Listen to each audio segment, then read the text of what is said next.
vendo aqui. Tá. Aí, o que nós ensinamos e o que eu creio é que a igreja não entrará na tribulação. Este é o nosso tópico de hoje e nós vamos verificar os motivos que a Bíblia dá para que a igreja não entre na tribulação.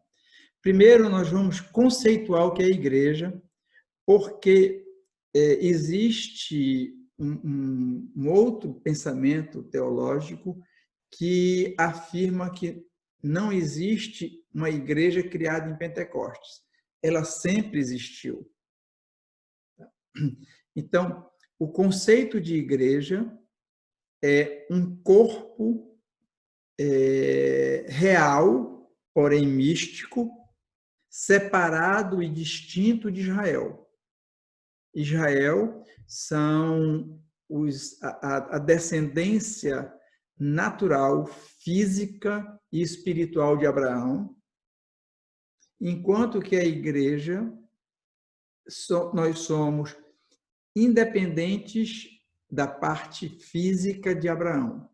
Nós somos os herdeiros espirituais de Abraão e nós estamos na terceira dimensão da aliança abraâmica.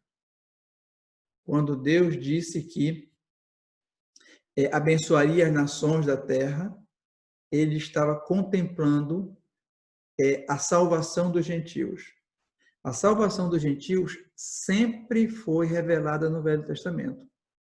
O que não se sabia é que esta salvação viria separado do programa de Deus para Israel. Ela viria um corpo à parte, formado tanto de judeus quanto de gentios. Este corpo, ele é caracterizado por pessoas salvas e habitadas pelo Espírito. O Espírito nunca habitou em nenhuma pessoa salva até Pentecostes. Então, igreja é um grupo de pessoas salvas, tanto sendo judeus quanto gentios, habitados pelo Espírito. Então, esta igreja, ela não entrará na tribulação. E o fato de nós entendermos desta forma gera uma visão de mundo, uma cosmovisão bem particular. Você acreditar, a doutrina que acredita que a igreja entra na tribulação, ela produz uma cosmovisão, uma percepção de mundo completamente diferente da percepção de mundo daquelas pessoas que veem nas Escrituras que a igreja não entrará. E qual é a questão fundamental disto? Se a igreja entra na tribulação, todos os sinais próprios da tribulação, a igreja terá oportunidade de presenciar.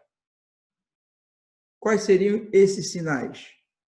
Seria o surgimento do anticristo, seria a formação dos grandes conglomerados que vão trazer o anticristo, seria a marca da besta, preparação da marca da besta.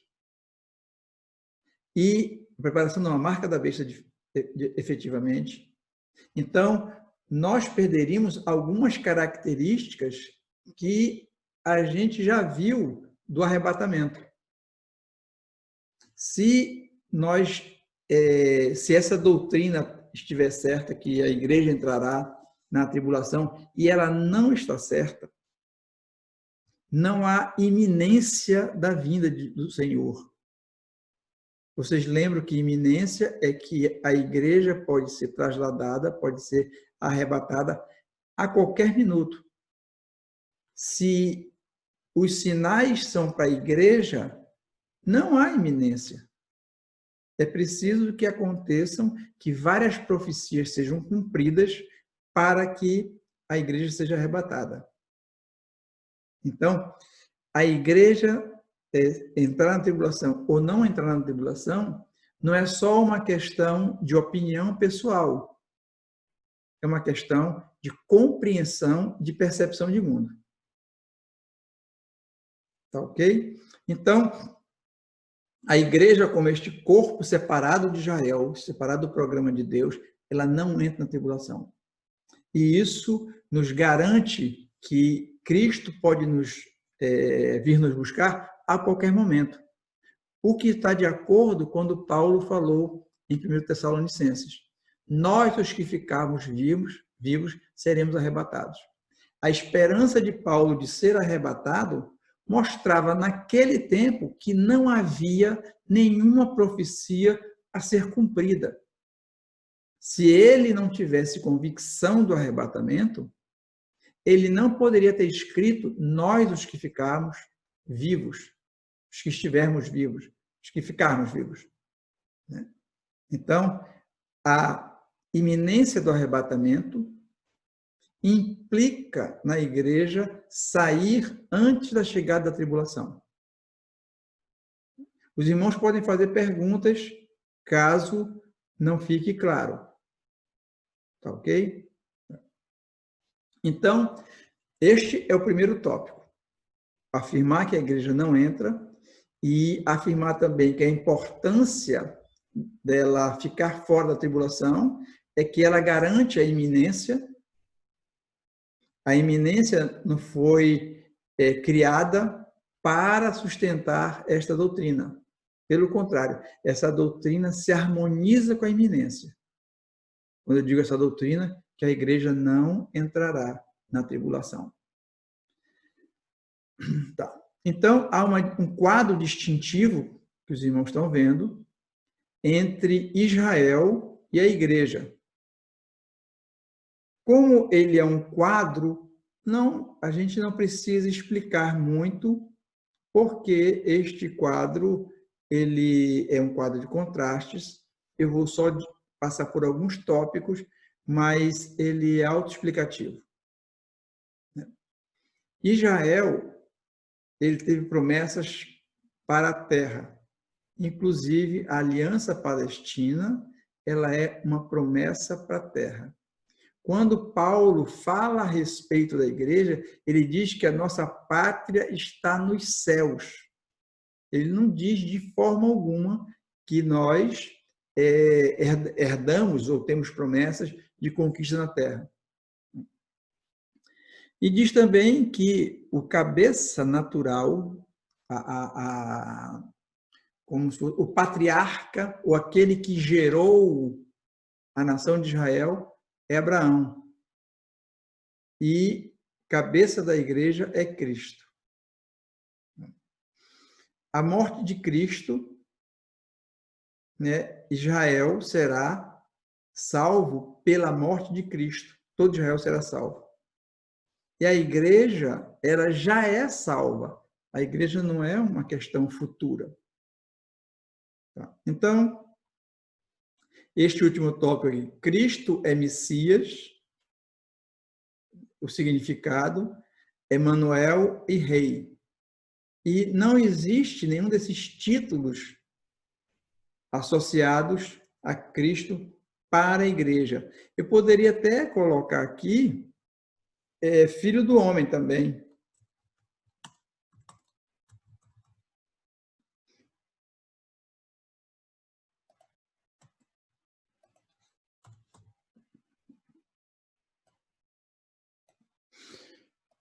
Tá? Estes termos não são associados,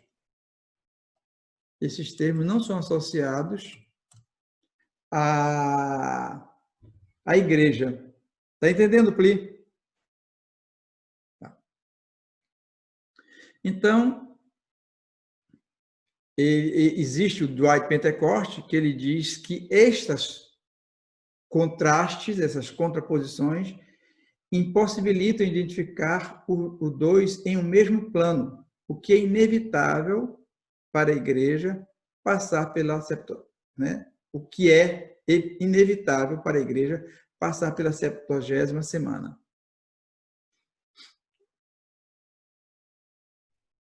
inevitável. Como isso aqui tem um texto aqui, que é a página 226, eu vou verificar. Impossibilita identificar os dois em um mesmo plano. O que é inevitável a igreja passar pela 70ª semana é como se fosse necessário que ela passasse pela 70ª semana, é isso? Impossibilitam, né? Então, o que é... Eu vou verificar esse texto e depois retorno para os irmãos. Tá? Porque isso aqui porque se fosse inevitável ela passar pela última semana, ela acabaria tendo que passar pela tribulação, e não é isso que vai acontecer, eu vou né? verificar. O que o quadro diz é que estes contrastes, eles garantem que a igreja não entrará na última semana. Tá? Okay. Aqui nós vamos ver os argumentos a respeito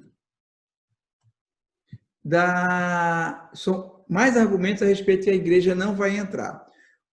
Este argumento é sobre que a igreja era um mistério.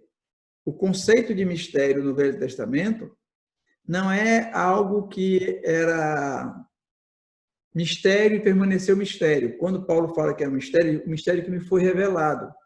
Mistério, principalmente nas cartas paulinas, a ideia dele é algo que estava oculto das gerações e foi revelado a ele. E a igreja é isto. Tá? Ele diz assim, quando ledes, podeis compreender o meu discernimento do mistério de Cristo, o qual, em outras gerações, não foi dado a conhecer aos filhos dos homens, como agora foi revelado a seus santos apóstolos e profetas no Espírito. A saber que os gentios são co-herdeiros, membros do mesmo corpo, coparticipantes da promessa de Jesus por meio do Evangelho. A gente precisa lembrar que quando a igreja foi constituída em Pentecostes, só havia judeus, não havia gentios.